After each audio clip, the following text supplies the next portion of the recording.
어떤 사람들은 죽은 듯이 졸도했다가 다시 살아난 사람도 있습니다.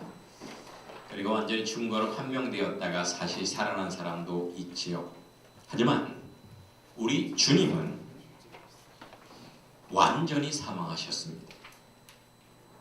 예수님이 죽었다는 그 사실을 믿는다는 것, 이것은 대단히 중요한 거예요. 예수님이 십자가에서 죽으셨다는 것은 역사적인 사실이고 우리는 그것을 굳건하게 믿어야만 합니다. 왜 우리는 예수님의 죽음을 강조해야만 할까요? 왜냐하면 예수님께서 완전히 죽으셨다는 것, 이것은 구속사적으로 대단히 중요한 진리이기 때문입니다. 완전히 죽으셨다는 것. 예수님 잠깐 졸도한 것뿐이지 결코 죽은 것이 아니라고 주장하는 그런 얼빠진 사람들이 있습니다. 모든 이단 교주들이 그렇게 말을 하죠. 교시대 2000년 동안 반성경적이고 반기독교적인 이런 황당한 주장들이 많이 있었습니다. 예수님이 십자가상에서 죽으셨다는 것, 이것은 성경의 핵심입니다. 그리고 신학의 핵심이요, 우리 기독교의 핵심이요, 복음 중에 복음이라는 것입니다. 그러나 상식적으로 생각할 때 의인이시고 하나님이시고 구원자이신 예수님께서 어떻게 30대 초반에 이른 나이에 죽으실 수가 있을까요? 아마도 100세까지 장수하며 사시다가 우리 인류를 위해서 더 많은 일을 하는 것이, 그것이 합리적이고 그것이 우리에게 기쁜 소식이 되지 않을까요? 그래서 예수님의 제자 중에 지극히 인간다운 베드로도 이렇게 생각을 해서 예수님이 죽으신다고 선포했을 때 강력하게 그것을 막았습니다. 그런데 예수님은 베드로에게 뭐라고 합니까? 사단아, 물러가라. 너는 나를 넘어지게 하는 자로다. 네가 하나님의 일을 생각지 아니하고 도리어 사람의 일을 생각하는구나 라고 추상 같은 책망을 내리셨습니다. 아이고, 역시 너밖에 없구나. 정말 고맙구나. 너만 믿는다 내 충신아. 이렇게 하기를 베드로는 바랬거든요. 근데 그렇게 안 하셨어요. 사단아, 물러가라. 이게 말이 됩니까? 베드로는 정말 예수님을 사랑해서, 정말 예수님한테 칭찬도 받고 싶어서 그렇게 했던 건데 사단아, 물러가라는 거예요. 이 저주스러운 책망을 받은 베드로는 순간 혼돈과 공허에 빠져들었을 것입니다. 베드로는 가장 소중한 예수님의 생명을 지켜주려 했건만 왜 주님께서 이러는지 이해할 수가 없었습니다. 그러나 주님의 죽으심에 대한 깊고 오묘한 섭리를 전혀 몰랐던 베드로도 오순절날 성령 세례를 받고서 확연하게 그 죽음의 의미를 깨닫게 됩니다. 예수님이 죽으셔야만 될 그 이유를 알게 되었어요. 베드로는 예수님께서 우리 인류의 대속 제물로 죽으셨다는 것을 분명하게 깨닫게 됩니다. 예수님의 죽으심을 통해서 인류의 죄 문제를 해결하려 하심이 하나님의 거룩하신 일이라는 걸 말이에요. 그런데 베드로는 주님의 죽음을 막으려 함으로 사람의 어리석은 일을 행했습니다. 사람의 어리석은 일을 행했어요. 죄를 가진 우리 인간은 나 자신을 위해서 좀 더 오래 살려고 태어납니다. 그러나 죄가 없으신 예수님께서는 죄인인 우리를 구원하시기 위해서 일찍이 죽기 위해서 태어나셨다는 겁니다. 우리는 살려고 태어나지만 예수님은 죽으려고 태어나셨어요. 국민교육헌장, 지금도 암송하는지 모르겠습니다만 제가 초등학교 다닐 때만 하더라도 국민교육헌장은 암송해야만 돼요. 모든 책의 제일 첫 장이 국민교육헌장이 들어가 있는데 지금은 책이 어떤지 모르겠습니다. 거기에 보면 이런 말이 나옵니다. 우리는 민족 중흥의 역사적 사명을 띠고 이 땅에 태어났다. 이렇게 민족 중흥의 역사적 사명을 띠고 이 땅에 태어났다. 그런데 인류 구원의 헌장인 성경에 보면 마지막 아담이신 예수님께서는 인류 구속의 대속 제물의 사명을 띠고 이 땅에 태어나셨다라고 증거합니다. 인류 구원의 사명을 띠고 이 땅에 태어나셨다. 본문 30절에 한번 보시기 바랍니다. 여기에 보면 주님께서는 다 이루었다라고 말씀하시고 돌아가셨어요. 다 이루었다. 무엇을 이루었다는 것일까요? 바로 성경의 예언을 다 이루었다는 것입니다. 예수님은 성경의 예언을 따라 처녀를 통해서 베들레헴에 태어나셨고 성경의 예언을 따라 고난당하시고 어린 양처럼 십자가에 죽으셨습니다. 성경에서 예수님께서 죽기로 예언되어 있었고 그렇기에 예수님은 반드시 죽어져야만 예언이 성취되는 것입니다. 겟세마네 동산에서 대제사장들의 군사들이 예수님을 포박하려 하자 베드로가 칼로서 대항합니다. 그때 예수님은 이렇게 말씀하셨죠. 너는 내가 내 아버지께 구하여 지금 12영 더 되는 천사를 보내시게 할 수 없는 줄로 아느냐. 내가 만일 그렇게 하면 이런 일이 있으리라는 성경이 어떻게 이루어지겠느냐? 어떻게 이루어지겠느냐? 여러분, 예수는 분명히 하셨습니다. 주님 자신의 절대적 사명은 반드시 십자가에서 죽어야 한다는 것을 아셨어요. 그래서 예수님께서는 그 성경상의 사명을 성취하고자 일평생 철저한 겸손과 자기 부인의 삶을 사셨습니다. 어찌 보면 사생의 30년 동안 죄악된 인간을 위한 대속 제물이 되시려고 철저히 자신을 낮추는 연습을 하신 거예요. 자신을 비우는 연습, 자신을 깨뜨리는 연습, 그 연습을 해오신 겁니다. 예수님께서는 사탄이 세상 권세를 다 주겠다고 유혹하고 수많은 사람들이 왕으로 추대하려 했지만 다 거부했습니다. 하나님의 말씀에 순종하기 위해서. 그리고 십자가에 죽으셨습니다. 그리고 성경 66권을 완성하셨습니다. 그리고 임종 직전에 다 이루었다라고 말씀하시고 다 이루었다. 할렐루야. 아멘. 여러분, 만약에 예수님께 십자가상에 죽으셨지 않았다면, 예수님이 죽지 않았다면 성경의 모든 예언은 거짓말이 됩니다. 예수님은 천하의 사기꾼이 됩니다. 기독교인은 가장 어리석은 사람이 될 것입니다. 결국 인류의 죄 문제는 영원한 미궁에 빠져서 해결될 수 없었을 겁니다. 예수님이 죽어야만 인류의 죄 문제가 해결되는 것입니다. 기독교의 핵심은 사는 게 아니에요. 죽는 겁니다. 기독교의 핵심은 죽는 거예요. 주님 안에서 어떻게 죽어지느냐가 중요한 것이지 세상에서 어떻게 풍요롭게 살아가느냐가 중요한 것이 아닙니다. 지금 여러분들이 설교를 들으면서 이 설교를 통해서 내가 주님 안에서 어떻게 죽어져야 할까를 고심해야지. 내가 이 설교를 듣고 어떻게 풍요롭고 어떻게 건강하게 살까를 생각하면 안 된다는 것입니다. 예수님께서 죽으셨다는 성경의 분명한 진리는 나의 신앙적 삶과 어떤 연관관계가 있을까요? 예수님의 죽음과 나의 삶은 어떤 관계가 있냐는 말이에요. 우리는 예수님을 믿으면 천국 간다는 예수천당에는 익숙합니다. 예수천당 불신지요. 아마 이런 단순한 전도법은 세계에서 우리나라가 가장 발전된 것 같습니다. 이렇게 전도하는 나라는 세상에 한 나라도 없어요. 한국만 그렇게 전도합니다. 예수천당 불신지요. 이렇게 한국만 이렇게 단순하게 전도하는데요. 이 전도법이 한국에는 또 통해요. 한 며느리가 시어머니를 전도하려고 했습니다. 어머니, 예수 믿으세요.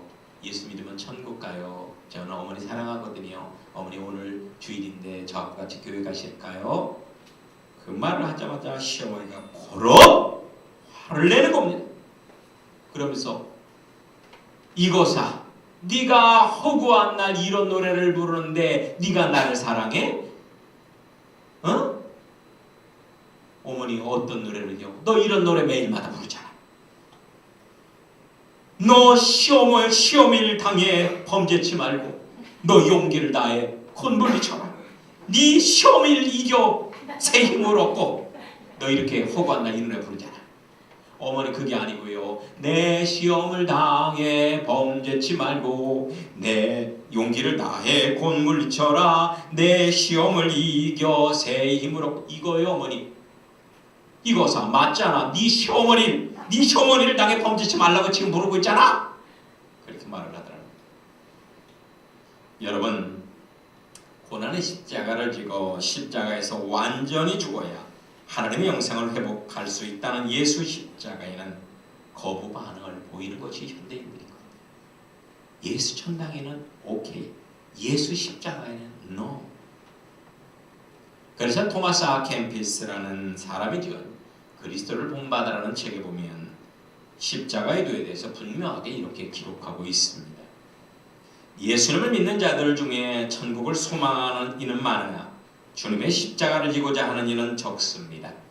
혼인잔치에 함께하는 사람은 많으나 골고다에서 함께하는 사람은 적습니다. 누구나 다 주님과 더불어 즐기려 하지만 주님을 위하여 고통을 참겠다는 사람은 적습니다. 많은 사람들이 떡을 뗄 때까지만 따르고 순환의 잔을 마시는 데까지 가는 사람은 적습니다. 예수님의 기적을 숭배하는 이는 많지만 그 십자가의 모욕을 따르고자 하는 이는 적습니다. 많은 사람들이 예수님을 사랑하되 곤란을 당하지 않을 때만, 위로를 받을 때만 그렇게 합니다. 보십시오. 모든 것이 십자가에 있고 모든 것이 죽음에 있습니다. 거룩한 십자가의 길밖에는, 날마다 급기하는 길밖에는, 생명으로 인도하고 참다운 마음의 평화로 인도하는 길은 없습니다. 이렇게 증언하고 있습니다. 여러분, 그리스도인이 된다는 게 무엇일까요? 그리스도인이 된다는 것이 풍요롭고 건강하고 행복하게 산다는 것만 의미하는 걸까요? 물론 우리 그리스도인은 풍요롭게 살아야 하고 행복하게 살아야 합니다. 건강하게 살아야 합니다. 아멘. 지금도 메르스라는 바이러스가 지금 한국을 강타하고 있는데요. 세계에서 이상하게 한국에만 이렇게 메르스가 이렇게 아주 부흥 발전하고 있어요. 이 부천 역곡동에도 환자가 몇 명 생겼습니다. 지금 부천에까지 지금 와 있어요. 그래서 지금요, 학부모들의 아이들을 학교 안 보내고 그리고 교회당도 안 가는 사람들이 허다하다고 합니다. 그런데 하나님께서 보여주지 않는다면 어떻게 어떤 한국에서 대표적인 집회가 교회거든요. 이렇게 교회처럼 이렇게 사람들이 정기적으로 많이 모이는 집회는 없어요. 그럼 이건 메르스에 대한 어떤 공포감 때문에 하나님이 보여주지 않는다면 우리가 어떻게 모여서 하나님께 예배를 드릴 수 있겠습니까? 하지만 하나님께서 이 메르스의 바이러스로부터 우리를 보호해 줄 거라는 믿음이 있기 때문에 이렇게 우리는 모여서 하나님께 예배를 드리는 것입니다. 여러분, 예수님처럼 산다는 것, 그것이 우리 그리스도인들의 삶의 기본입니다. 삶의 베이스예요. 예수님처럼 살아야 돼요. 예수님처럼 산다는 게 예수님처럼 40일 금식하고 무리를 걷고 그런 의미가 아닙니다. 예수 정신을 갖고 살아야 된다는 거예요. 주님이 가신 겸손의 좁은 길을 가고 일상의 고난을 감내하고 매 순간마다 자아가 죽어져야 되는 삶을 산다는 겁니다. 이 세상을 살면서 매 순간마다 이기적이고 교만하고 탐욕스러운 정과 욕심을 과감하게 십자가에 못 박으면서 살아야 되는 것, 그것이 우리 그리스도인들의 가장 상식적인 삶입니다. 아사 주생, 내가 죽어져야만 비로소 주님이 살아 역사하십니다. 한번 따라서 해보실까요? 내가 죽어져야만 주님은 살아 역사하십니다. 내가 너무나 펄펄 살아있으니까 내 안에 계신 주님이 할 일이 없으신 거예요. 성령이 나타남과 능력이 있을 때 하나님의 뜻이 이루어지는데 내가 살아 역사하니까 인본적인 바벨탑만 쌓는 겁니다. 그래서 심판대에 서서 자신의 의로운 업적을 자랑하려다가 주상같은 책망과 함께 버림받는 불행한 일이 일어나는 겁니다. 그래서 우리가 올바른 성경적 세계관을 갖고 사는 것, 이것이 얼마나 중요한지 모릅니다. 올바른 성경적 세계관을 갖고 사는 것. 어떤 성도님은 이렇게 말하는 분도 있어요. 내가 이렇게도 열심히 하는데 왜 이렇게 내 인생이 부러지지 않죠? 내 정성이 부족해서 그런 거 아닙니까? 그렇게 생각할 수도 있습니다. 그런데 문제는 정성이 문제가 아니에요. 내 정성이 지극해서가 문제가 아닙니다. 문제는 내가 너무 펄펄 살아서 그렇다는 거예요. 내가 너무 펄펄 살았어요. 내가 살아있으면 번제단 위에 올려놓지 않습니다. 내가 죽어져야 번제단 위에 올라가는 겁니다. 번제단 위에서 번제가 드려져야만 속죄원칙이 적용되고, 속죄원칙이 적용될 때 내 영혼이 잘 되는 것 같이 범사에 잘 되고 강건해지는 역사가 일어나는 것입니다. 여러분 한번 죽어보십시오. 주님 앞에 백기를 한번 들어보시란 말입니다. 주님 앞에 백기를 들자. 이것이 여호와 니시예요. 여호와 니시. 여러분이 멈추시면 주님께서 팔팔 살아서 여러분의 일을 해 주실 겁니다. 여러분이 여러분의 일을 하면 여러분의 능력만큼 되지만 주님께서 여러분의 일을 하면 하나님의 능력만큼 이루어집니다. 밤에 깊은 잠을 자야 찬란한 아침을 맞이할 수 있는 겁니다. 불면증으로 아니 도박하느라고 인터넷 게임 하느라고 밤에 잠 한숨 못 잔 사람은 결코 찬란한 아침을 맞이할 수 없는 겁니다. 나의 자아가 주 안에서 죽어져야만 합니다.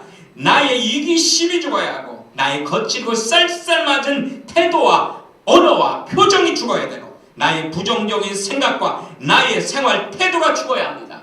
그래야 주님 안에서 찬란한 부활의 아침을 맞이할 수가 있는 것입니다.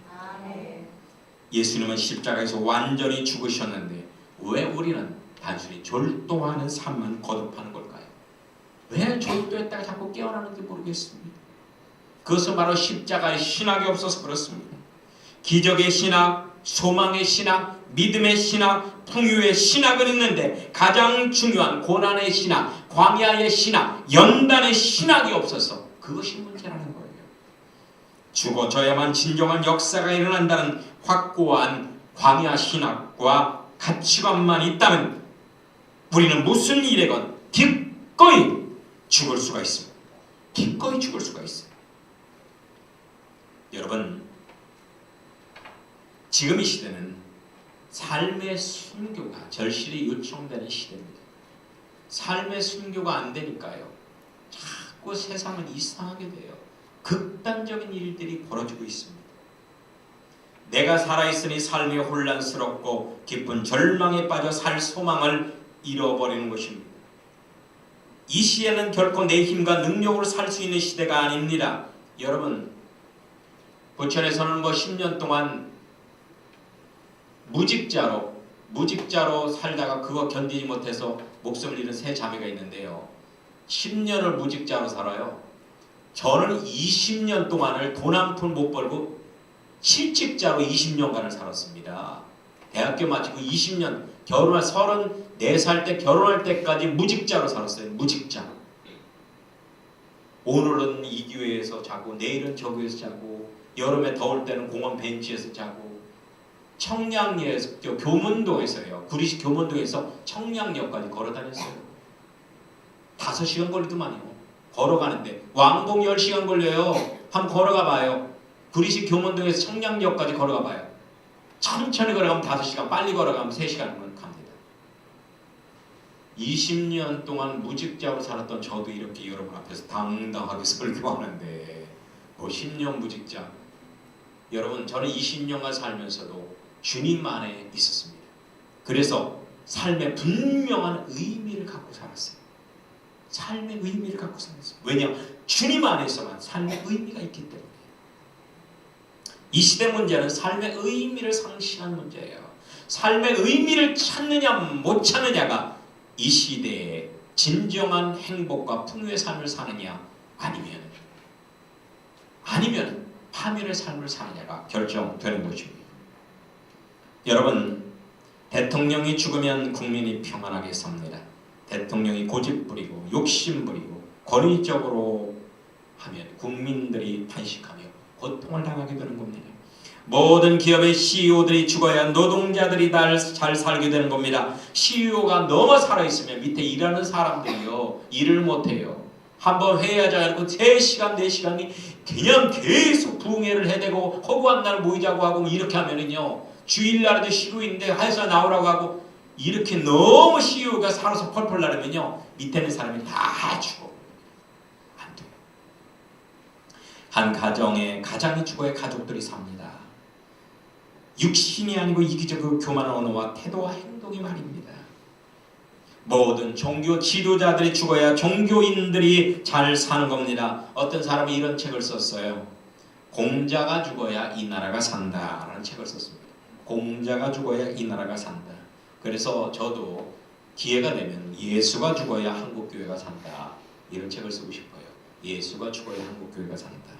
이것은 리얼 지저스가 죽어야 된다는 게 아니에요.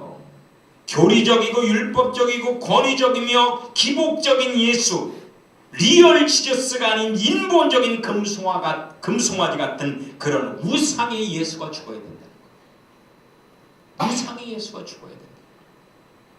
내가 멈추어야 주님께서 역사하시고 내가 죽어야 열매를 맺는 겁니다. 가장 단순하지만 중요한 기독교의 핵심 진리입니다.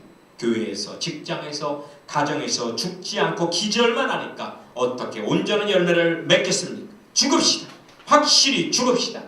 그래야만 부활의 기적을 맺게 되는 것입니다. 할렐루야.